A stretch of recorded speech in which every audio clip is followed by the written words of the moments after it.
നമസ്കാരം, ഞാൻ Sumayya Jamsheer. Othukkungal panchayat 15-ാം ward UDF സ്ഥാനാർത്ഥിയായി മത്സരിക്കുന്നു.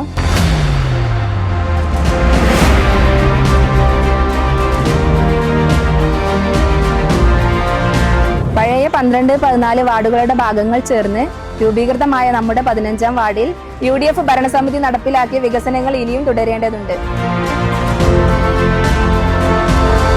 വികസനത്തിൽ ഇനിയും ഒരുപാട് മുന്നേറാനുള്ള നമ്മുടെ നാടിന്റെ സമഗ്ര വികസനത്തിനായി ഞാൻ നിങ്ങളോടൊപ്പം നിങ്ങളുടെ സഹോദരിയായി കൂടെ ഉണ്ടാകും. നിങ്ങളുടെ വിലയേറിയ വോട്ടുകൾ കോണി ചിഹ്നത്തിൽ നൽകി അടുത്ത 5 വർഷത്തേക്ക് നിങ്ങളിൽ ഒരുവളായി പ്രവർത്തിക്കുവാൻ എല്ലാ സഹായ സഹകരണങ്ങളും ഉണ്ടാകണം. നാടിന്റെ സമഗ്ര വികസനത്തിനായി നമുക്ക് ഒരുമിച്ച് മുന്നേറാം.